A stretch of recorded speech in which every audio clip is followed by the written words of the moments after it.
Hello friends, welcome to समाधान study. स्वागत है आप सभी का फिर से एक बार हमारे अपने परिवार समाधान स्टडी में। तो सभी साथी जुड़ जाइए, हम आपके साथ जुड़ चुके हैं। आज का सेशन बहुत ही महत्वपूर्ण सेशन है फ्रेंड्स, तो नोट डाउन करते चले और सेशन को लाइक शेयर, चैनल को सब्सक्राइब भी कर दें। ये पीएनएसटी और नीट की तैयारियों के लिए बहुत ही बेहतरीन क्वेश्चन है आपके लिए, और ये साइंस ओरिएंटेड मतलब एग्जाम में आने वाले बहुत ही इंपॉर्टेंट क्वेश्चन है। तो सभी क्वेश्चनों को नोट डाउन कीजिएगा और ध्यान से पढ़िएगा फ्रेंड्स, अच्छे से पढ़ाई कीजिए। फ्यूचर के लिए तो आपको पढ़ना ही पड़ेगा फ्रेंड्स। चलिए करते हैं शुरुआत आज के हमारे पहले क्वेश्चन से। मानव में XX Y युक्त नर तथा XX युक्त मादा होने का कारण है। जो मानव है उसमें XXY युक्त नर तथा XX युक्त मादा होने का कारण असगुणिता, सुगुणिता, अलिंग सूत्री सिंड्रोम, इनमें से कोई नहीं। असुगुणिता, सुगुणिता, अलिंग सूत्री सिंड्रोम, इनमें से कोई नहीं। तो इसका जो राइट आंसर होगा फ्रेंड्स वो ऑप्शन बी हो जाएगा। बी हमारा यहाँ पर बिल्कुल करेक्ट आंसर हो जाएगा। सुगुणिता जो है वह मानव में XXY युक्त नर तथा XX युक्त मादा होने का कारण है। बहुत ही महत्वपूर्ण क्वेश्चन है फ्रेंड्स, नोट डाउन कीजिएगा। चलिए देखते हैं हमारा नेक्स्ट क्वेश्चन है। स्टार्च की जगह शर्करा में जमा होने के कारण मेंडल को मटर में झुर्रीदार बीज प्राप्त हुए। यह निम्न में से किस एंजाइम के कारण हुआ?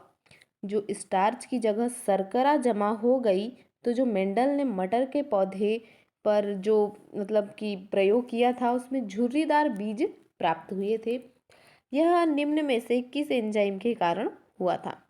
एमाइलेज, इन्वर्टेज, डाइएस्ट्रेज, स्टार्च शाखा युक्त एंजाइमों की अनुपस्थिति के कारण।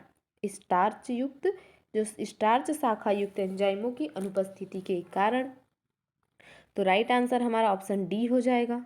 डी करेक्ट हो जाएगा कि जो स्टार्च शाखा युक्त एंजाइमों की अनुपस्थिति के कारण स्टार्च जमा या शर्करा, स्टार्च की जगह शर्करा जमा होने लगी और फिर जो मेंडल के मटर के जो प्रयोग था उसमें झुर्रीदार बीज प्राप्त हुए।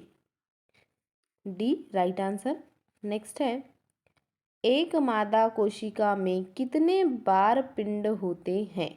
एक मादा कोशिका में कितने बार पिंड होते हैं? 1 2 3 4। 1 2 3 4। करेक्ट आंसर ऑप्शन ए होगा साथी। ए हमारा यहाँ राइट हो जाएगा कि जो एक मादा कोशिका में कितने बार पिंड होते हैं, तो एक बार पिंड होते हैं।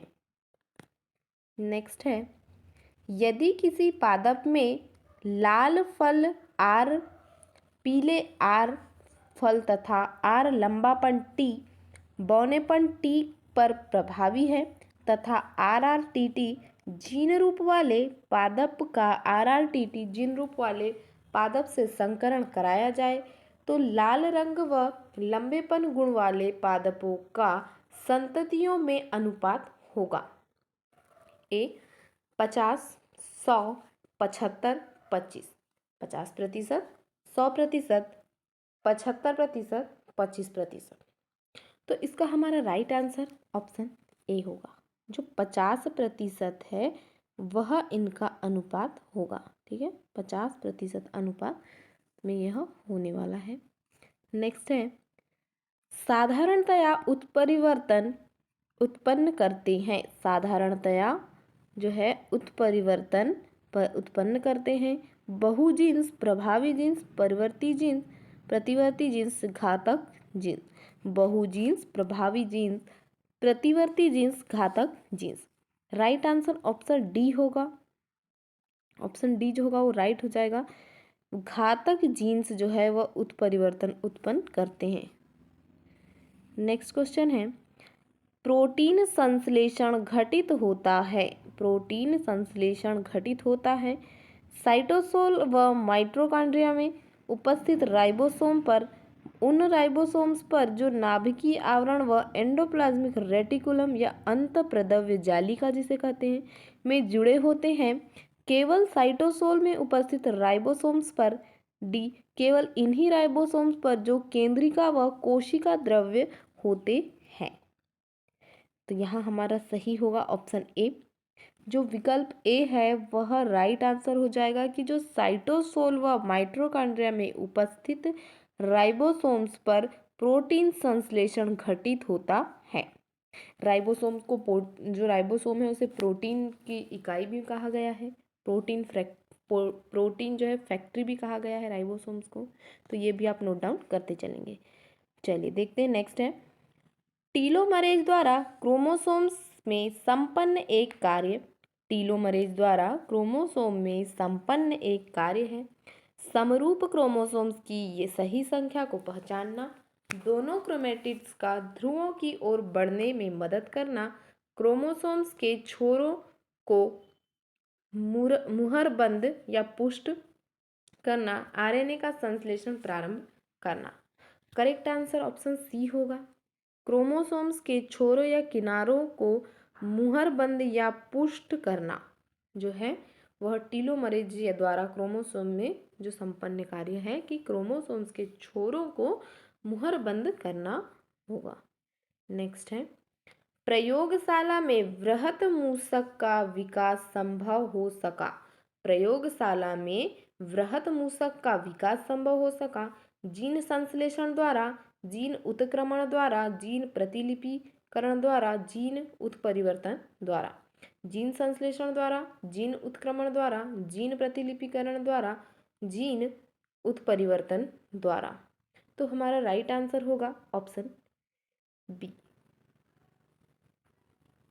जीन उत्क्रमण द्वारा। जो जीन उत्क्रमण है इसका विकास संभव हो सका, वृहत मूषक का विकास जो है वो संभव हो सका प्रयोगशाला में, तो जीन उत्क्रमण के द्वारा संभव हो सका। नेक्स्ट क्वेश्चन है, XXY जीन रूप युक्त ड्रोसोफिला मक्खी मादा होती है जबकि मानव में ऐसा जीन रूप वाला व्यक्ति असामान्य नर या क्लाइनफेल्टर सिंड्रोम होता है। यह इस बात का सूचक है कि ए, लिंग निर्धारण में जो वाई गुणसूत्र की कोई भूमिका नहीं होती। लिंग निर्धारण में वाई गुणसूत्र की कोई भूमिका नहीं होती। ड्रोसोफिला में वाई गुणसूत्र लिंग निर्धारण के समय के लिए आवश्यक होता है। मानव में वाई गुणसूत्र नर लिंग निर्धारण करता होता है। डी, ड्रोसोफिला में वाई जो गुणसूत्र मादा लिंग निर्धारण करता होता है। राइट आंसर ऑप्शन सी होगा। जो सी है वो हमारा करेक्ट हो जाएगा कि जो मानव में वाई गुणसूत्र नर लिंग निर्धारण करता होता है। नेक्स्ट है, मानव में होने वाली मंगोलियन जड़ बुद्धिता को यह भी कहा जाता है। मानव में होने वाली मंगोलियन जड़ बुद्धिता को यह भी कहा जाता है टे सेक रोग, Klinefelter syndrome, Down syndrome, Turner syndrome. Tay Sachs रोग, Klinefelter syndrome, Down syndrome, Turner syndrome. Correct answer option C होगा। डाउन सिंड्रोम जो है इसे कहा जाता है। नेक्स्ट है, निम्न में से किसमें आरक्षित अवस्था में प्रतिकूटक अयुग्मित ट्रिपलेट क्षारें होती है। निम्न में से किसमें आरक्षित अवस्था में प्रतिकूटक अयुग्मित ट्रिपलेट क्षारें होती हैं। mRNA, RNA, tRNA, sRNA। Right answer option C, tRNA। Next है, यूकेरियोट्स में प्रोटीन संश्लेषण का प्रारंभिक कूट है। जो यूकेरियोट्स हैं उनमें प्रोटीन संश्लेषण का प्रारंभिक कूटक है GUA, GCA, CCA, AUG।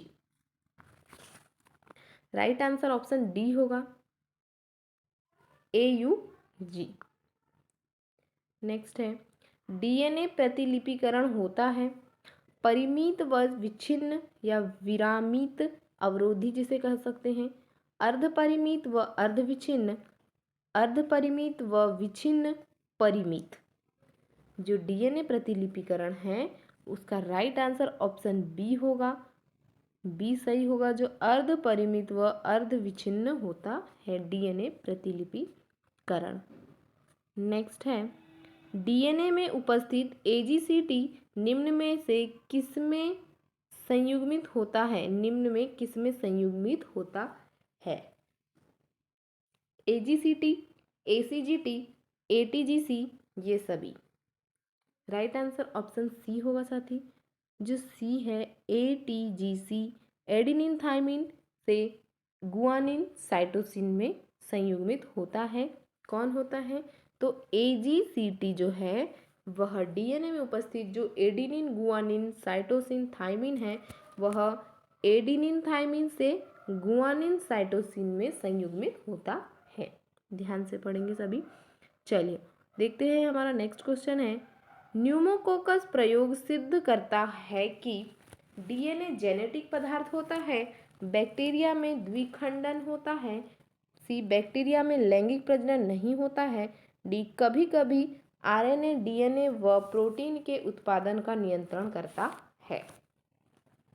तो इस क्वेश्चन का हमारा राइट आंसर होगा, जो न्यूमोकोकस है प्रयोग सिद्ध करता है कि बैक्टीरिया में द्विखंडन होता है या जेनेटिक पदार्थ होता है या लैंगिक प्रजनन नहीं होता है, कभी कभी डीएनए आरएनए जो है प्रोटीन के उत्पादन में नियंत्रण कर लेते हैं। तो इसमें बैक्टीरिया में द्विखंडन होता है, बी हमारा करेक्ट आंसर हो जाएगा। चलिए चलते हैं नेक्स्ट क्वेश्चन की ओर। देखिए, ओपेरॉन धारणा के अनुसार नियंत्रण जीन्स कार्य करते हैं। ओपेरॉन धारणा के अनुसार नियंत्रण जीन्स कार्य करते हैं। रिप्रेशर दबावकर्ता का, रेगुलेटर नियंत्रक का, निषेधक का, ये सभी। दबावकर्ता का, नियंत्रक का, निषेधक का, ये सभी। राइट आंसर ऑप्शन ए हो जाएगा। रिप्रेशर मतलब जो दबाव करता है उसका कार्य जो है ये जीन्स करते हैं। नेक्स्ट है, मानव के अगुणित जीनोम में कितने क्षार युग्म होते हैं? 2.9 इंटू 10 पर 9 की पावर, 4 इंटू जो 10 पर 8 की पावर, फिर 7 इंटू 10 पर 9 की पावर, 3 इंटू 10 पर 9 की पावर। तो इसका क्वेश्चन का राइट आंसर होगा ऑप्शन ए। 2.9 गुणित 10 पर 9 की घात कितने क्षार युग्म होते हैं? 2.9 गुणित 10 पर 9 की घात क्षार युग्म होते हैं। नेक्स्ट है, जीन स्तर पर होने वाले छोटे परिवर्तन कहे जाते हैं। जीन स्तर पर होने वाले छोटे परिवर्तन कहे जाते हैं बिंदु उत्परिवर्तन, गुणसूत्री उत्परिवर्तन, प्रतिगामी उत्परिवर्तन, अनुगामी उत्परिवर्तन। राइट आंसर ऑप्शन ए हो जाएगा, जो बिंदु उत्परिवर्तन है ए। राइट आंसर बिंदु उत्परिवर्तन जीन स्तर पर होने वाले छोटे परिवर्तन कहे जाते हैं, जो बिंदु उत्परिवर्तन है वह। अगला क्वेश्चन है, एक यीस्ट कोशिका के गुणसूत्र का आणविक भार होता है।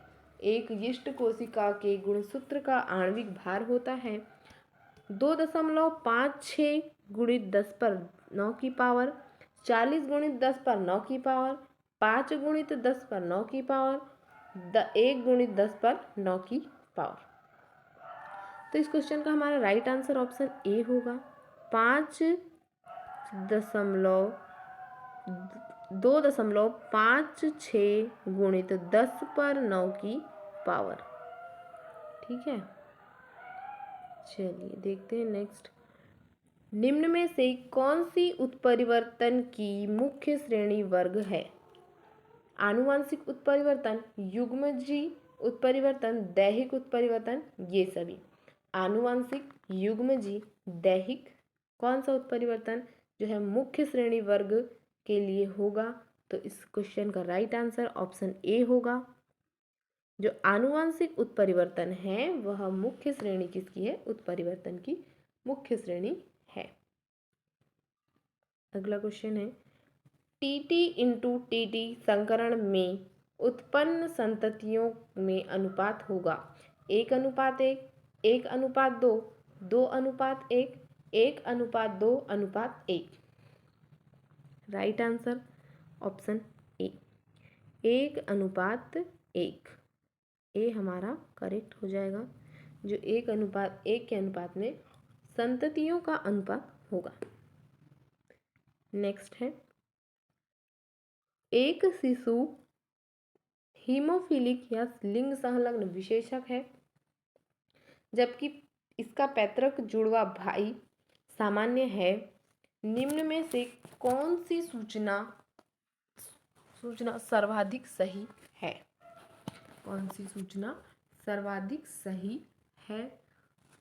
माता अवश्य ही विषम युग्मजी होनी चाहिए। जो शिशु है एक युग्मजी यमज है। अन्य शिशु मादा है, जबकि पिता हीमोफीलिया से पीड़ित है। और डी, हीमोफिलिक शिशु नर है। सही जवाब हमारा जो राइट आंसर होगा वो होगा ऑप्शन ए। ए यहाँ करेक्ट हो जाएगा कि जो एक शिशु हीमोफिलिक है बोल रहा है, जिसका पैतृक जो जुड़वा भाई सामान्य है।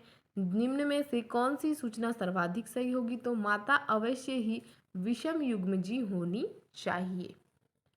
ठीक है फ्रेंड्स, चलिए देखते हैं नेक्स्ट क्वेश्चन। वह घटना जिसमें एक जीन जोड़ा दूसरे के प्रभाव को दबाता है कहलाती है। बहुत ही अच्छा क्वेश्चन है फ्रेंड्स, ध्यान से पढ़ेंगे कि जो वह घटना है जो जिसमें एक जीन जोड़ा दूसरे के प्रभाव को दबाता है, एक दूसरे के प्रभाव को कम कर दे रहा है, क्या कहलाएगी? एपिस्टेसिस या प्रबलता, प्रभाविता, उत्परिवर्तन, उपरोक्त में से कोई नहीं। तो इसका हमारा राइट आंसर हो जाएगा ऑप्शन ए। ए यहाँ सही होगा कि जो एपिस्टेसिस या प्रबलता है ये वह घटना है जिसमें एक जीन जोड़ा दूसरे के प्रभाव को दबाता है।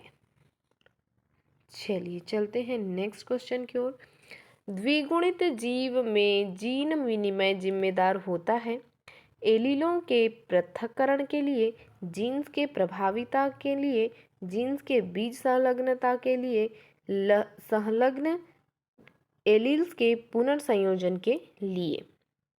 Right answer option D.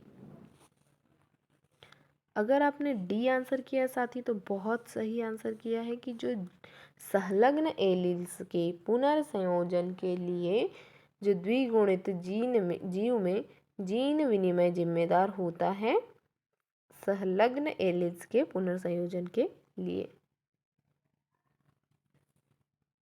Next है, एबीओ रुधिर वर्ग में के संबंध में रुधिर के 4 प्रमुख प्रकार हैं, क्योंकि रुधिर वर्ग निर्धारित किया जाता है 3 एलीलों द्वारा जिनमें सभी अप्रभावी है, 3 एलीलों द्वारा जिनमें 2 अप्रभावी व तीसरा प्रभावी है, 3 एलीलों द्वारा जिनमें 2 सप्रभावी एवं तीसरा अप्रभावी है, और 3 एलीलों द्वारा जिनमें सभी सहप्रभावी हैं।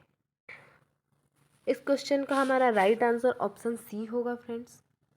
सी पर सभी लोग राइट टिक लगा दीजिए, नोट डाउन करते चले फ्रेंड्स। और सेशन को लाइक कीजिए आप। जब आप सेशन को ज़्यादा से ज़्यादा लाइक करेंगे तो ज़्यादा बच्चे जुड़ सकेंगे हमारे साथ, और फिर हम तो आपको पता ही है कि बहुत अच्छी आपकी तैयारी करवा ही रहे हैं, आगे भी ऐसी तैयारी आपकी चलती रहेगी।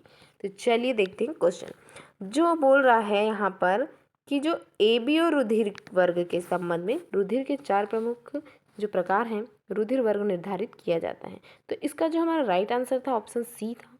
तो सी इसका राइट हो जाएगा कि जो 3 एलीलों द्वारा जिनमें 2 सहप्रभावी व तीसरा जो है हमारा अप्रभावी है वह निर्धारित किया जाता है। नेक्स्ट है, एक हरे पादप की कोशिका में कितने प्रकार के जीनोम पाए जाते हैं?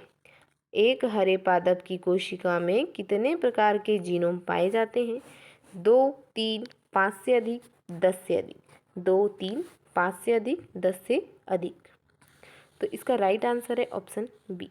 3 प्रकार के जीनोम पाए जाते हैं। एक हरे पादप की कोशिका में 3 प्रकार के जीनोम पाए जाते हैं।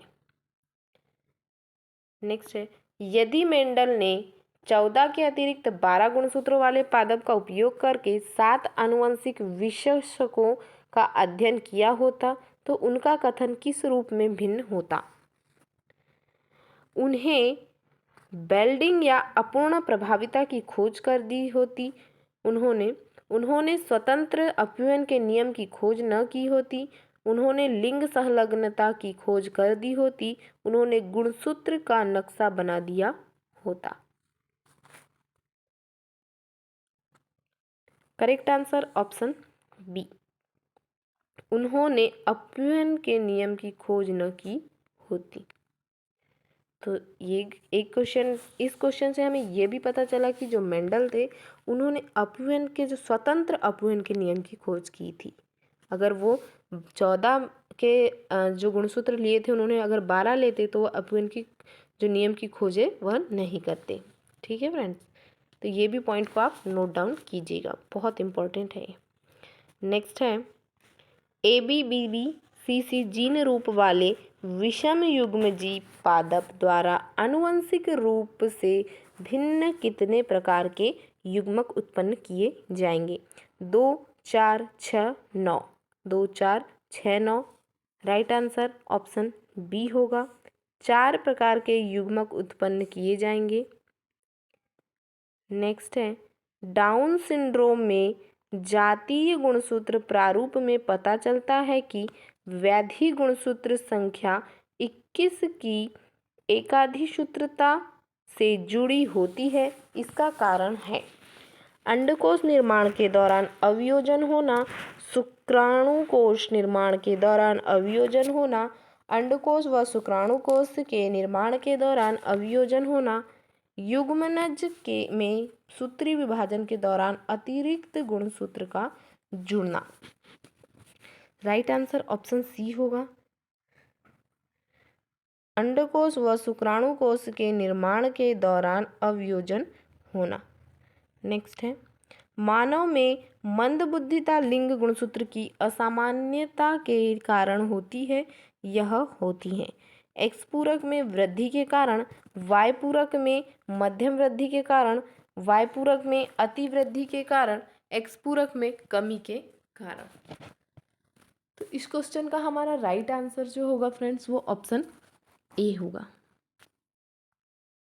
ए हमारा करेक्ट हो जाएगा, जो एक्स पूरक में वृद्धि के कारण यह होती है। मानव में मंद बुद्धिमता लिंग गुणसूत्रों की असामान्यता के कारण एक्स पूरक में वृद्धि के कारण होती है। अगला क्वेश्चन है, द्विगुणित जीवों में अर्धसूत्री विभाजन के दौरान बहुवेलेंटों के बनने का कारण है? उत्क्रमण, विलोपन, एक न्यून सूत्रता, व्युत्क्रमी स्थानांतरण। उत्क्रमण, विलोपन, एक न्यून सूत्रता, व्युत्क्रमी स्थानांतरण। राइट आंसर ऑप्शन डी होगा, व्युत्क्रमी स्थानांतरण। अगला है, डीएनए के वे घटक जो स्थिति परिवर्तन कर सकते हैं कहलाते हैं? Exons, introns, cistrons, ट्रांसपोसोन्स।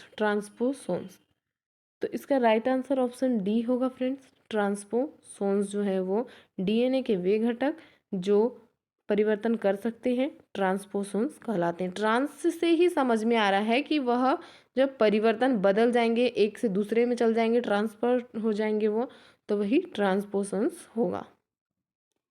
Next question है, वे जीन जो संरचनात्मक जीनों के प्रतिलिपिकरण की प्रक्रिया को बंद व शुरू करने में जुड़ जाते हैं कहलाते हैं? ऑपरेटर जीन्स या प्रभावी जीन्स, रिडंडेंट जीन्स, अनावश्यक जीन्स, रेगुलेटरी जीन्स, नियंत्रक genes, polymorphic genes. Right answer option A होगा साथी, इसका जो है ऑपरेटर जीन्स कहलाते हैं। नेक्स्ट है, रेडियो एक्टिव थायमिडीन को जब जीवित स्तनी कोशिका युक्त माध्यम में मिलाया जाता है तो यह नए संश्लेषित हुए डीएनए में समावेशित हो जाता है।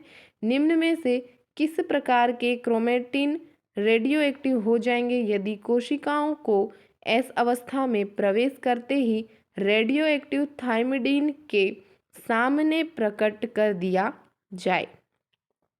हेटेरोक्रोमेटिन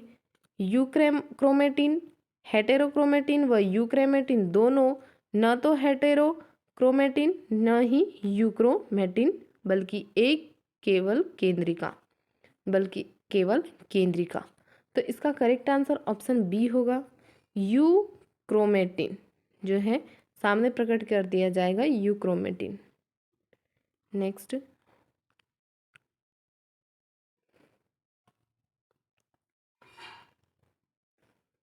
हॉटस्पॉट पर स्वतः बिंदु उत्परिवर्तन के लिए कौन सा क्षार उत्तरदायी होता है? Adenine, five bromo uracil, five methyl cytosine, guanine. तो इस क्वेश्चन का हमारा राइट आंसर ऑप्शन सी होगा, 5-मिथाइल साइटोसिन। सी राइट आंसर है। नेक्स्ट क्वेश्चन है, यूकेरियोटिक जीनोम प्रोकैरियोटिक जीनोम से अलग होता है क्योंकि पहले में जीन्स ओपेरॉन में संगठित होते हैं, यूकेरियोट में जीन ओपेरॉन में संगठित होते हैं, प्रोकैरियोट में डीएनए हिस्टोन से जुड़ा होता है, यूकेरियोट में पुनरावृत्ति श्रृंखला क्रम उपस्थित होते हैं, प्रोकैरियोट में डीएनए चक्रीय व एक सूत्रीय होता है। तो इस क्वेश्चन का सही आंसर ऑप्शन सी होगा कि जो यूकेरियोट्स में पुनरावृत्ति श्रृंखला क्रम उपस्थित होते हैं, इसीलिए प्रोकैरियोट जीनोम से अलग होता है। कौन सा? Eukaryote genome. नेक्स्ट है, एक स्त्री जिसके एक एक्स गुणसूत्र पर हीमोफीलिया के 2 जीन्स व वर्णांता का एक जीन्स हो, सामान्य पुरुष से विवाह करती है तो संततियां होंगी। ए, हीमोफीलिया पीड़ित व वर्णांध पुत्रियां, 50% हीमोफीलिया पीड़ित वर्णांध पुत्र तथा 50% हीमोफीलिक पुत्र, 50% हीमोफीलिया पीड़ित पुत्रियां तथा 50% वर्णांध पुत्रियां, सभी पुत्र व पुत्रियां हीमोफीलिक व वर्णांध। Right answer option B. B यहाँ पर राइट आंसर हो जाएगा। ये जो 50% हीमोफीलिया पीड़ित वर्णांध पुत्र तथा 50% हीमोफीलिक पुत्र होंगे। नेक्स्ट है, क्वेश्चन है कि जो एल्बिनिज्म दैहिक अप्रभावी उत्परिवर्तन के कारण होता है। किसी युगल जो कि सामान्य त्वचा वर्णकता वाले हो का पहला शिशु एल्बिनो था, उनके दूसरे शिशु के एल्बिनो होने की कितनी संभावना है? 25%, 50%, 75%, 0%। तो इसका हमारा राइट आंसर ऑप्शन ए होगा। 25% जो है उनकी एल्बिनो होने की संभावना है। दूसरे शिशु की जो है 25% संभावना है कि वह एल्बिनो होगा।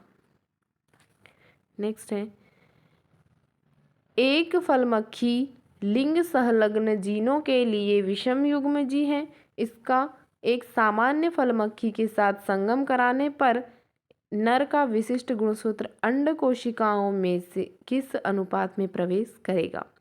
1:1, 1:2, 3:1, 7:1। तो इस क्वेश्चन का राइट आंसर ऑप्शन ए होगा फ्रेंड्स। 1:1 के अनुपात में यह जो है कोशिकाओं के अनुपात में प्रवेश करेगा। नेक्स्ट है, ट्रांसलेशन के कौन से पद में उच्च ऊर्जा फास्फेट बंधन का प्रयोग नहीं होता? स्थानांतरण, एमिनो अम्ल सक्रियता, पेप्टाइडिल ट्रांसफेरेज प्रक्रिया में, एमिनो एसिड टीआरएनए में जो कि सक्रिय राइबोसोमल खंड से जुड़ता है।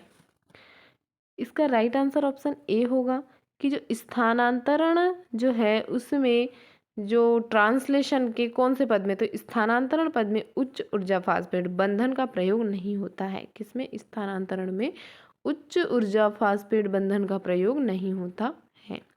अगला क्वेश्चन है, श्रृंखला समापन करने वाले 3 कूटक हैं।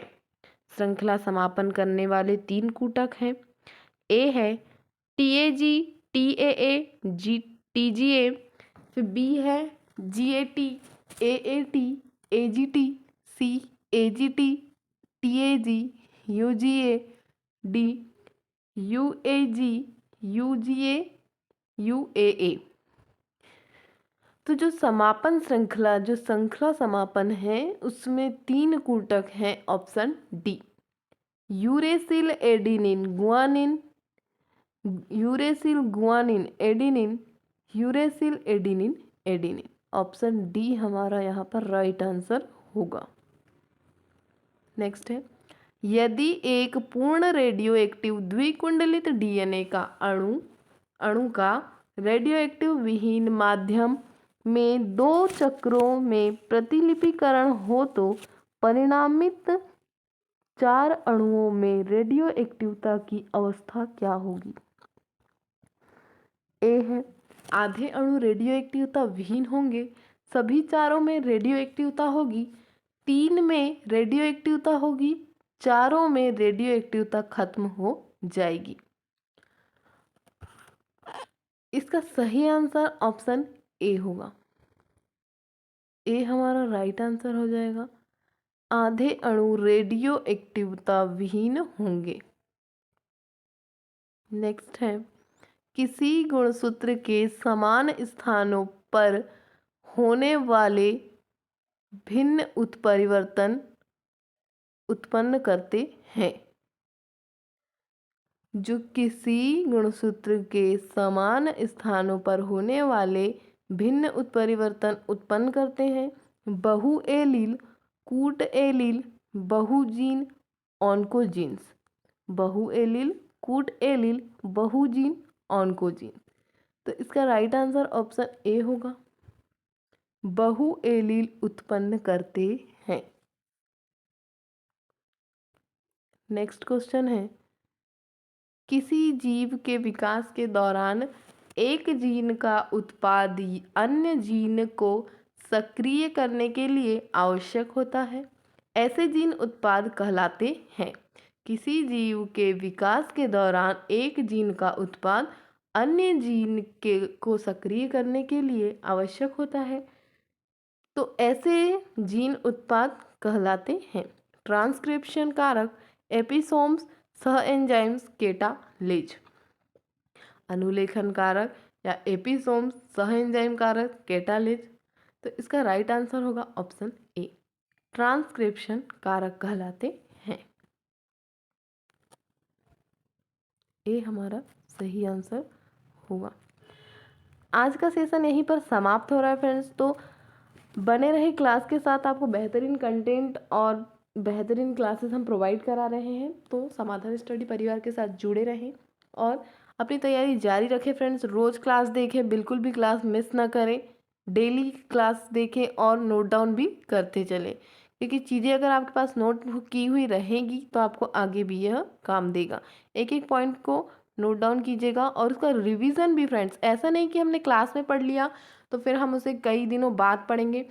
वीक में एक बार तो आपको उसका रिवीजन करना ही चाहिए, जिससे आपकी तैयारी को ऐसा होता है कि कुछ क्वेश्चन याद हो जाते हैं। कुछ क्वेश्चन अगर एग्ज़ाम में आ गए तो फिर वो हमें आसानी से बन जाते हैं। तो पढ़ते रहिए, खुश रहिए, सभी का सम्मान कीजिए। मिलते हैं नेक्स्ट क्लास में। Thank you for watching.